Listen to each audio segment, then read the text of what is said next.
So today I'm going to talk about using the MC20 or the 2x teleconverter with my Olympus OM1 and 300 F4. Now this little teleconverter, there's some advantages to using it, but it can also be challenging to use. And I've had it for almost 4 years. I've had my 300 F4 for 4 to 5 years. I've had this for almost 4 years.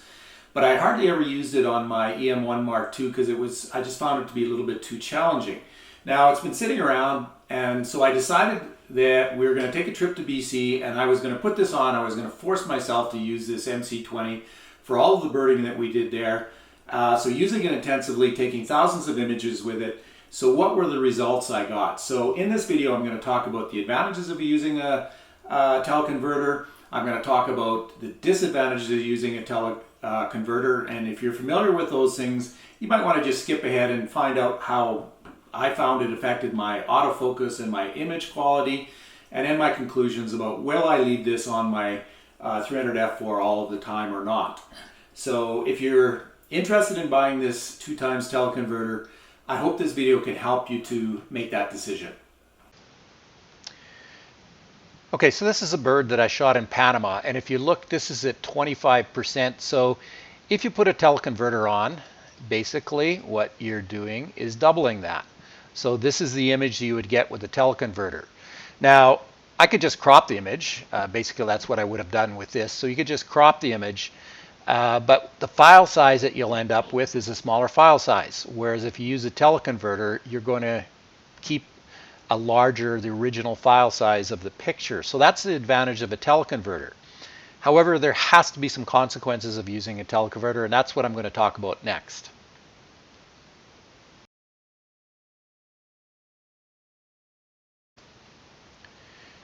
Okay, as I suggested before, this is an f4 lens, so I'm using my 300 f4, but it's got the MC20 on it, so that's the 2x teleconverter, and you can see that the maximum aperture is now f8. So because you're basically putting a magnifying glass and an extension tube in front of your lens, it's cutting down the amount of light that's hitting your sensor, and so it's changing that f value. And what is the consequence of that? So if you look at here, with no teleconverter, I'm f4, and let's say my ISO was 1600. If I put the MC14 on, the 1.4 teleconverter on, it changes my f-stop to 5.6, and my ISO would go up to 3200. Now, with my EM1 Mark II, I could tolerate that, and that's why I did use that one a lot, but I didn't like to go above 4000 ISO with that camera. But you put on the MC20 and right away you're at f8, and that would have pushed that 1600 ISO all the way up to 6400. And what happens if you get an even higher one with no teleconverter and f4, let's say your original ISO, and lots of times when you're shooting birds, and especially in somewhat dark, dimmer conditions, you got to push your ISO in order to get your shutter speed fast enough. And so you put the MC14 on, and already you're 5.6, you're at 6400, and that's beyond what I would use with my my EM1 Mark II.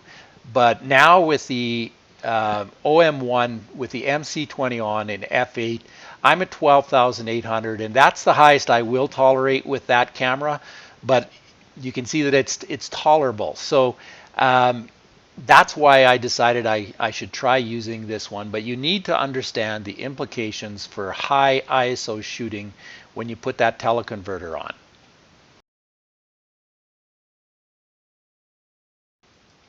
This is a clip that I recorded in Kenya. Please excuse the quality. I haven't done anything to fix it up. All I want to show with this is the atmospheric distortion, or heat waves, or whatever you want to call it. And so my camera wouldn't even autofocus under these conditions. I had to manually focus. So if you look closely in there, you can actually see the atmosphere is waving. And with this, it doesn't matter how expensive your camera gear is, you will not get as sharp images. Just impossible. Again, please excuse the quality of the clip. I'm just trying to show you the atmospheric distortion. And although it is worse when it's hot, In this case, it was only about 65 degrees Fahrenheit, or about 17, 18 degrees.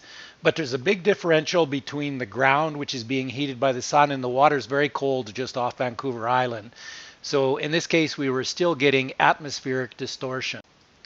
So how do you avoid the effects of atmospheric distortion? Well, the first one is to shoot early in the day before the sun has the chance to affect the ground and cause more heat waves. And the second is get closer to your subject. And this is going to be really important when we're talking about the 2x teleconverter.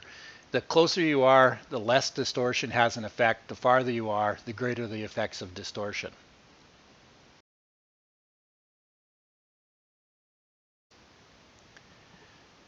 So if you have a zoom lens and you have a small bird in a tree like this, one of the things you can do is you can zoom out, find the bird, and then zoom in, and it makes your job really easy. The 300 f4 being a prime lens, that's not a possibility. And you put the 2x teleconverter on it, and it gets even more difficult. And so what you see through the viewfinder of your camera, we call that field of view. And so if this was without the teleconverter, and you put the teleconverter on, and let's say you look through the viewfinder and you're somewhere up here and you're trying to find this bird, and it can be a little bit of a challenge sometimes. So that's one of the biggest challenges, and it's a frustration for a lot of people. So I've lent my 300 f4 to people that weren't used to a prime lens like that, and they got quite frustrated with it. So there is a technique, and I'm going to give you some hints on how to do this, because with that 2x teleconverter, your field of view is cut in half, and it can be really difficult to find small birds. My first tip is to find the bird, usually by the movement, and then keep your eye on the bird. Then slowly bring the camera up to your eye while not taking your eyes off of the bird, and then hopefully as you look through the viewfinder, you'll find the bird. Okay, my second tip is that when you're scanning with your eye, before you bring the camera up to your eye, you need to scan the scene and look for landmarks. In this case, there's a branch going like this and a branch going like this, and I know the bird is out here.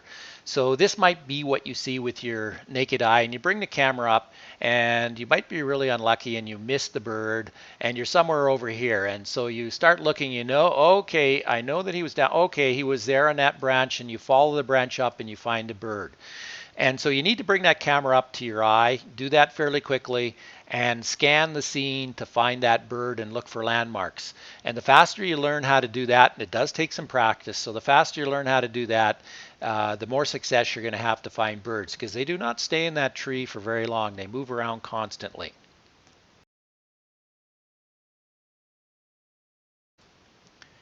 Okay, now we're getting to the big question, autofocus. How does the autofocus work with the MC20?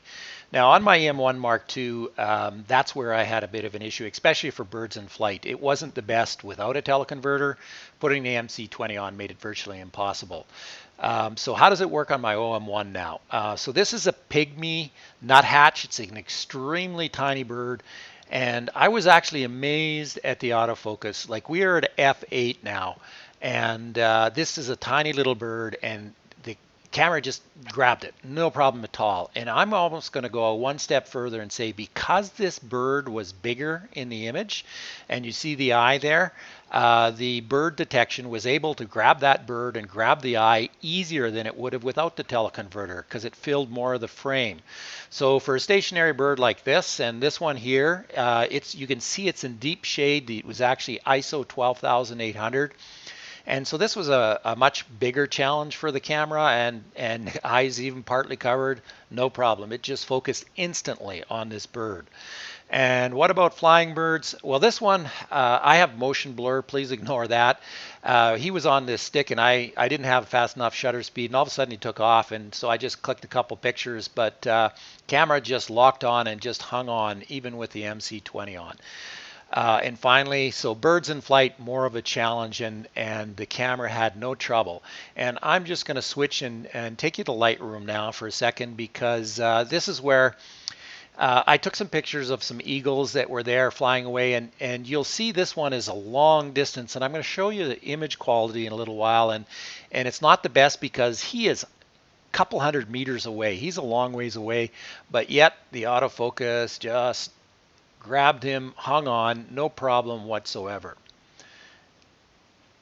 You see he's just moving right along, and I'm going to tell you that as I moved along, uh, I can grab any one of these pictures and this bird is in focus even at that incredible distance. Not great images because he's so far away, and I will emphasize that more later.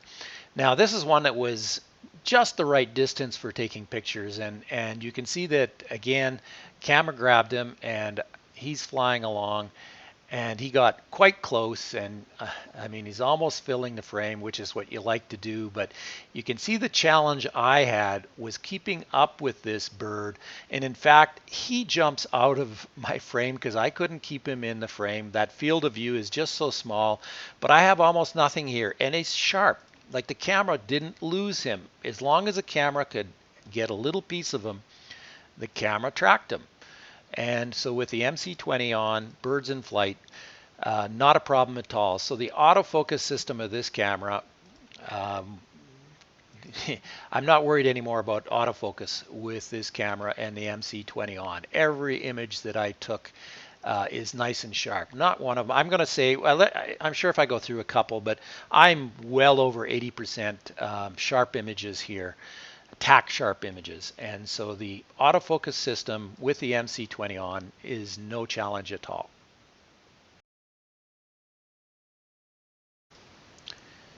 At least as important as autofocus is what is the image quality, I guess maybe even more important. So with the MC20 on, how does it affect image quality? And this is a little chickadee that settled on a branch just over our heads, and so I just took a picture. It's filling the frame, it's uncropped, and you can see there's a ton of feather detail in here. So greatly detailed picture. And this is a dark-eyed Janko, same thing, landed on a branch just in front of us and uncropped. And you can see there's a ton of feather detail in here, and a really, really nice sharp image. So you would look at that and you'd say that, okay, there's no effect on image quality. Well, wait a minute. What you need to understand, this picture, it did focus. It's not a misfocus. But this bird is at a long distance, and I'm cropping the image so you can see it. So it's at a distance. And I'll go to the flying bird that I showed you, and okay, so the camera tracked this bird really, really well, but he was a long ways away. And I guess what you need to understand is when you're shooting from a distance, atmospheric distortion that I talked about, and just the distance comes into play. And so it's not a bad picture, but it is certainly not nice and sharp like the other images. And can it grab a sharp image? You better believe it. So this is actually showing an eagle, the one that was closer, and you can see the amount of detail even though the bird is flying. So it's not that it can't capture detail, but you need to realize that what you can use the MC20 for is to fill the frame with a bird that might be smaller, that's not too far away. If you think you're going to point this at a bird that's off in a bush half a mile away and be able to take an image and crop it in and get the detail, you're going to be disappointed because it can't do that.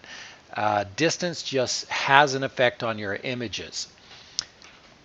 Now, I'm just going to, at this point, I'm just going to show some of the images that we did get with, that I did get with my camera. And so again, this one was actually surprisingly distant, but got lots of detail. This is a hummingbird.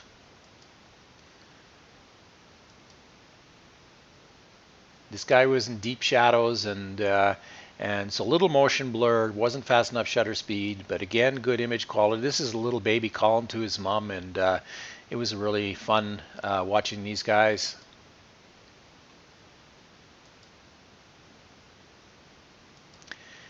And again, as long as the birds are close enough to you, the MC20 will get a lot of detail and you'll get nice images. So it's capable of getting nice images. So these are all with the MC20. And again, this is the little pygmy nuthatch, a really small bird. This is an ISO 12,800 image.